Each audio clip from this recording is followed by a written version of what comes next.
हाय, कसे आहात सगळे? स्टोरी टेलर श्रद्धा या आपल्या यूट्यूब चॅनलच्या नवीन ब्लॉगमध्ये तुम्हा सगळ्यांचं पुन्हा एकदा मनापासून स्वागत आहे. मागच्या ब्लॉगमध्ये आपण पाहिलं होतं की आपल्या टिफिन्सची डिलिव्हरी जोरात चाललेली आहे. तर चला, हाय, मागचा व्लॉग आपण इथेच थांबवला होता आणि मागच्या व्लॉगमध्ये मी तुम्हाला माझं 2 दिवसांचं रुटीन दाखवलं होतं आणि ऑफकोर्स ते 2 दिवसांच्या रुटीनबरोबर तुम्हाला दोन्ही दिवसांची माझी टिफिनची तयारीसुद्धा बघायला मिळाली होती आणि म्हणूनच मी म्हटलं की आता हा तिसरा दिवस आणि नको दाखवायला एकाच व्लॉगमध्ये, तो आपण पुढच्या व्लॉगसाठी ठेवूयात. म्हणूनच मी तुम्हाला हा दिवस, ही टिफिनची तयारी या व्लॉगमध्ये दाखवते आहे. तर आज मी बनवते आहे मटकीची उसळ आणि याची रेसिपी जर तुम्हाला बघायची असेल डिटेलमध्ये तर मला कॉमेंट करून सांगा, मी एक वेगळा व्हिडिओ बनवेन. आणि त्याचसोबत आपण वरण बनवलेलं आहे. हे साधं फक्त कढीपत्ता आणि जिऱ्याची फोडणी देऊन केलेलं वरण आहे आणि त्याचसोबत ना आपण टिफिनमध्ये पापड देत असतो, पण माझ्याकडचे ना पापड संपले होते त्यामुळे मी फ्रायम्स दिले आज टिफिनमध्ये. 2-3 दिवस जरा मी सगळ्यांना फ्रायम्सच दिले होते, म्हटलं चला खायला पण चांगले लागतात. तर अशा पद्धतीनं 8:30 वाजेपर्यंत माझे सगळे टिफिन्स डिलिव्हर करून झाले. 9 वाजेपर्यंत माझं संपूर्ण किचन आवरून झालं. काय आहे ना, जेवण बनवणं तसं सोपं असतं, पण त्यानंतर किचन ओट्यावरचा पसारा आवरणं, भांडी घासणं, संपूर्ण किचन स्क्वेअर अप करणं थोडंसं कंटाळवाणं वाटतं कधी कधी, कारण आपण रिपीट मोडमध्ये तेच काम रोज करत असतो, त्यामुळे थोडा आळस येतो, दॅट इज ओके. आणि आज मी आलू पराठे बनवायचा विचार केला होता आमच्या दोघांसाठी आणि बटाटे ग्रेट करताना माझं बोट कापलं गेलं आणि हा कट थोडासा डीप होता, त्यामुळे मी अमितला रिक्वेस्ट केली की तू प्लीज आलू पराठ्याचं स्टफिंग हाताने कालवशील का, आणि तो तर कायम माझ्या मदतीला सज्ज असतोच. आज आलू पराठे बनवायचा विचार मी यासाठी केला कारण कालच मला अमित म्हणाला होता की श्रद्धा कुठले तरी पराठे बनव, त्याला पराठे खायची खूप इच्छा झाली होती. तर तो मला म्हणाला की कुठलाही पराठा बनव, मला चालेल. मग मी त्याला ऑप्शन्स दिले, तर त्यातल्या त्यात त्याने मला आलू पराठा बनवायला सांगितलं. शेवटी काय, सरड्याची धाव कुंपणापर्यंत.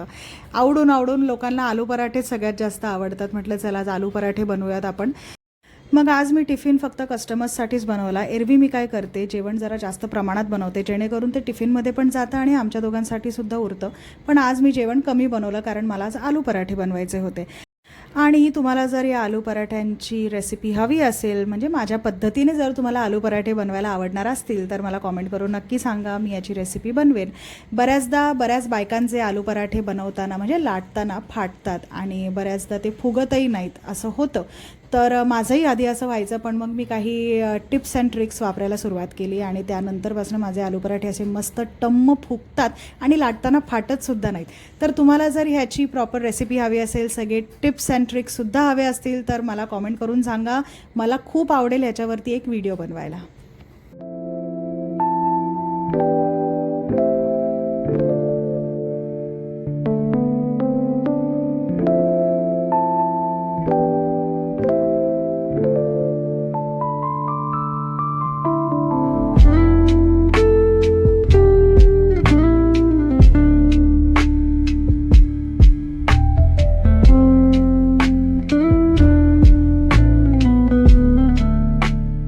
अशा प्रकारे सगळे आलू पराठे बनवून मी आंघोळीला गेले होते, त्यामुळे अर्थात खायला घेईपर्यंत आलू पराठे थंड झाले होते.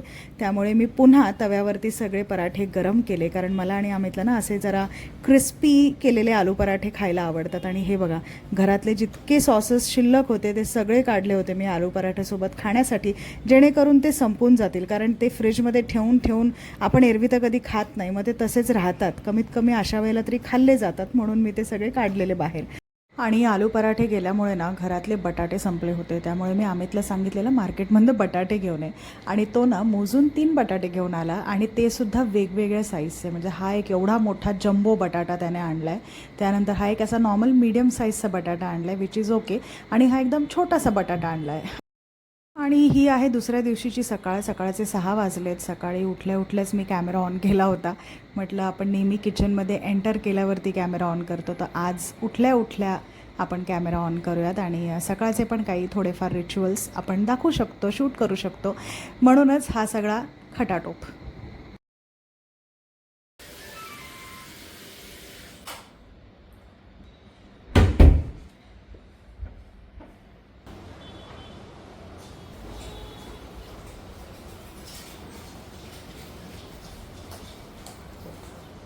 तर जसं की तुम्ही पाहिलं सकाळी उठल्या उठल्या मी फ्रेश होते, तोंड धुते, ब्रश करते आणि त्यानंतर किचनमध्ये येते. अंघोळ मात्र मी सगळा स्वयंपाक झाल्यानंतरच करते, म्हणजे सगळ्या डिलिव्हरीज एकदाच्या आटोपल्या की मग मी लगेच अंघोळीला जाते. त्याआधी मी अंघोळ करत नाही, कारण किचनमध्ये आपण काम करतो, घामाघूम होतो, मग त्यानंतर अंघोळ करायला जास्त बरं वाटतं. त्याच्या आधी करण्यात काही पॉईंट नसतो असं मला वाटतं. आणि घरातली मग सकाळची सगळी मेन कामं म्हणजे देवपूजा वगैरे ते सगळं आम्हीच आधीच करून घेतो, त्यामुळे तोही काही प्रश्न नसतो. आणि आज मी फॉर अ चेंज तुम्हाला एक रेसिपी डिटेलमध्ये दाखवायचा विचार केला. आंबट गोड वरण किंवा चिंचगुळाची आमटी असं सुद्धा त्याला म्हटलं जातं.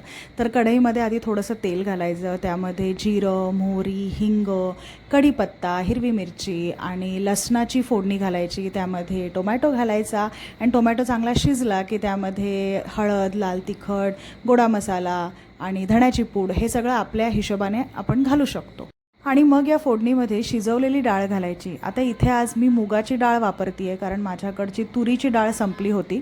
एरवी मी तुरीचीच डाळ वापरते, पण तुम्ही अगदी कुठलीही डाळ वापरू शकता. म्हणजे मसुरेची डाळसुद्धा वापरू शकता किंवा अगदी मिक्स डाळींचासुद्धा तुम्ही वापर करून ही आमटी बनवू शकता. आता सिन्स आपण याला चिंच गुळाची आमटी असं म्हणतो, त्यामुळे अर्थात यामध्ये आपण गुळाचा एक खडा आणि चिंच घालणार आहोत. तुम्हाला पॉसिबल झालं तर चिंचेचा कोळ घाला. माझ्याकडे तेवढा वेळ नसतो कधी, त्यामुळे मी सरळ चिंचाच यामध्ये घालते आणि मग वरणाला उकळी आली की चिंचेचे तुकडे या प्रकारे वेचून बाहेर काढते. चला, आता आपली आमटी तयार झालेली आहे. मस्तपैकी 10-15 मिनटं वरणाला उकळी घेतल्यानंतर त्यावरती कोथिंबीर घालायची आणि आमटी आता आपली पॅक करायला तयार झाली आहे. मग आहे की नाही ही आमटी बनवायला सोपी. कधी चपाती भाजी करायचा कंटाळा येतो, मग त्यावेळेला गरम गरम भात आणि त्यासोबत ही चिंच गुळाची आमटी खायला जी मजा येते ना ती काही वेगळीच आहे. आणि त्यासोबत पापड आणि लोणचं तर काही असतंच. खास करून हिवाळ्यात आणि पावसाळ्यात मी हा बेत करत असते. मला आणि अमितला खूप आवडतं. आम्ही दोघे प्रचंड एन्जॉय करतो. गरम गरम वाफळता भात आणि त्यावर ही अशी गरम गरम चिंच गुळाची आमटी, त्यासोबत तळलेला पापड किंवा भाजलेला पापडही तुम्ही खाऊ शकता आणि मस्तपैकी लोणचं. हे इतकं सुंदर मील आहे ना, खरंच याला काही तोड नाही आहे. आणि हे बघा, एकीकडे माझा नाश्तासुद्धा चालला आहे. रोज सकाळी जेवण बनवताना, टिफिन तयार करताना नाश्ता करायचं दूरपर्यंत लक्षात राहत नाही आणि वेळ पण मिळत नाही खरं तर. म्हणजे असं होतं बऱ्याचदा की मी लोकांसाठी ब्रेकफास्ट बनवते आहे, पण त्यातनंसुद्धा मला ब्रेकफास्ट करायला वेळ मिळत नसतं. पण मी अमितला देत असते, कारण अमितला नाश्ता केल्याशिवाय जमत नाही, त्याचा दिवसच सुरू होत नाही. पण मी नाश्त्याशिवाय राहू शकते, त्यामुळे मी डिरेक्टली लंचच करत असते रोज. तुम्ही पण व्लॉगमध्ये बघत असाल ही गोष्ट. पण आज काय झालं ना, आज मी बटाट्याची भाजी देते आहे लंचमध्ये, त्यामुळे उकडलेले बटाटे होते बरेच. मग त्यातनं मी थोडेसे स्लायसेस बाजूला काढून ब्रेडच्या एका स्लाईसला बटर लावून त्यावरती बटाट्याचे स्लायसेस ठेवून चाट मसाला वगैरे स्प्रिंकल करून असं एक कसं तरी आपलं सँडविच बनवून मी जेवण बनवता एका साईडला खात होते आणि छान लागत होतं. पण हे सँडविच म्हणजे बिना चटणीचं, बिना सॉसचं सुद्धा हे सँडविच चांगलंच लागत होतं. काय आहे ना, भूक लागलेली असते ना तेव्हा सगळ्याच गोष्टी चांगल्याच लागतात. तर अशा प्रकारे माझी भाजीसुद्धा करून झालेली आहे. आमटी, भात आणि भाजी आता तयार झालेले आहेत. आणि हे बघा, भाजीवरती मी अशा प्रकारे ओलं खोबरं घालत असते, त्याने चव खूप छान लागते भाजीला. आणि कोथिंबीर तर आहेच आपली. आणि त्यानंतर आता मी चपात्या करायला घेतल्या होत्या आणि अमित एकीकडे पॅकिंग करत होता. आता 3-4 ऑर्डर्स आहेत जे आपल्याला पॅक करायचे आहेत आणि ते अमितच करतो. अमित खूप छान पॅकिंग करायला शिकलेला आहे आता. हाय, मगाशी माझ्या फोनची बॅटरी डेड झाली. मला असं वाटलं माझं शूट व्यवस्थित चाललेलं आहे, रेकॉर्डिंग चालू आहे. पण नंतर मी जेव्हा चेक केलं तेव्हा मला लक्षात आलं की माझ्या फोनची बॅटरी फक्त 4% होती. मग फोन चार्जिंगला लावला आणि म्हटलं जरा आपण आता ब्रेक घेऊयात, आपली कामं पटापटा उरकून घेऊ आणि त्यानंतर मग तुम्हाला भेटूयात. तर झाली सगळी कामं माझी करून, डिलिव्हरीज करून झालेल्या आहेत. माझी हाऊस हेल्प पण येऊन गेली, घर स्वच्छ झालेलं आहे, आता देवपूजा करून झाली आहे, छोटी मोठी इतर कामंसुद्धा करून झाली आहे. सगळ्यात मेन माझं लिखाण काम आणि माझं वर्कआउट सेशनसुद्धा करून झालेलं आहे. तर आता मी फ्री झाली आहे. ऑलमोस्ट 2:30 वाजलेत आणि आत्ता माझी आंघोळ झाली आहे. उशिरा झाली आज रविवार आहे ना, त्यामुळे चालतं सगळं. आणि आंघोळ झाल्याशिवाय मी जेवत नाही, त्यामुळे आंघोळ उशिरा झाली म्हणूनच जेवण पण उशिरा होतं आहे माझं. अमितचं जेवण करून झालेलं आहे, माझं आता बाकी आहे. मी आता जेवणार आहे. आणि हो, तुमच्यासोबत आज मी एक रेसिपी शेअर केलेली आहे. छोटी सिम्पल रेसिपी आहे, पण मी म्हटलं चला आज काहीतरी वेगळं करूयात आपण आपल्या व्हिडिओमध्ये. कारण काय होतं ना, माझ्याकडे कुठलं कॉन्टेंट नसतं, त्यामुळे मी माझं रोजचं जे रुटीन असतं तेच तुम्हाला रेकॉर्ड करून दाखवत असते. इथे मी माझा फोन ठेवत असते आणि मी जे काही किचनमध्ये जे काही ॲक्टिव्हिटीज करते त्या सगळ्या मी कॅप्चर करून त्याचा व्हिडिओ बनवून तुमच्यासोबत शेअर करत असते, आपल्या चॅनलवरती पोस्ट करत असते. पण जर का तुम्ही मला तुमचे काही डिमांड्स किंवा तुमचे काही रिक्वेस्ट जर का मला तुम्ही कॉमेंट्स थ्रू सांगितले की आम्हाला ही रेसिपी दाखवा, ती रेसिपी शेअर करा, हे दाखवा, ते दाखवा. तर पर्टिक्युलरली मला तसाच एक कॉन्टेंट बनवता येईल आणि सोपं जाईल माझ्यासाठी सुद्धा. आणि आपल्या व्लॉग्समध्ये थोडेफार चेंजेस असतील जेणेकरून तुम्हालाही बघायला मजा येईल आणि मलासुद्धा बनवायला मजा येईल. तर आज हे आंबट गोड वरण मी तुमच्यासोबत शेअर केलेलं आहे, याची रेसिपी शेअर केलेली आहे. हे तुम्ही नक्की ट्राय करा, एवढंच उरलं आहे आता हे मी खाणार आहे. तर हे नक्की तुम्ही बनवा तुमच्या घरी आणि ते कसं झालं आहे मला कॉमेंट करून नक्की सांगा. तसं तर हे बऱ्यापैकी कॉमन आहे, हे वरण बऱ्याच जणांच्या घरात बनत असतं, होत असतं. पण तुमच्यापैकी जर कोणाच्या घरी हे वरण बनत नसेल, कधी तुम्ही बनवलं नसेल, तर हे नक्की ट्राय करा आणि मला सांगा हे तुम्हाला कसं वाटलं, चवीला कसं लागलं. चला आता मी पटकन जेवून घेते, त्यानंतर तुम्हाला भेटते. बाय. बरोबर पी ना. किती आहे? चांगलं पी, चांगला मोठा गोड घे ना, 4 गोटचा एक गोड घे ना. माझा एक गोट एवढाच असतो. छान झालं. लिंबू पण टाकलायस का त्यामध्ये? ऑफकोर्स. बरं, याची रेसिपी ना आपल्याला बनवायची आहे, शूट करायची. म्हणजे बनवायचं आहे आणि शूट करायचं आपल्या ब्लॉगसाठी. करायचं काय शूट? माझे शूज टाईट अप आहे नंतर. तुझा चेहरा नाही दाखवणार मी, डोंट वरी. नाही, बॅक टू बॅक फक्त मला तुझे शूज. हात दिसतील असे एवढे एवढे बनवताना, चेहरा नाही दिसत. हो, आपण आणि तुला कॅमेऱ्यामध्ये बघून काही बोलायचं नाही. काही नाही बोलायचं. तूच करू शकते का? तूच कर ना, तुझंच आहे एंटरटेनमेंट ना. तू करू नाही, शकते. पण ही तुझी रेसिपी आहे ना. काय तू काय मी काय एकच ना. आपण एक जीव.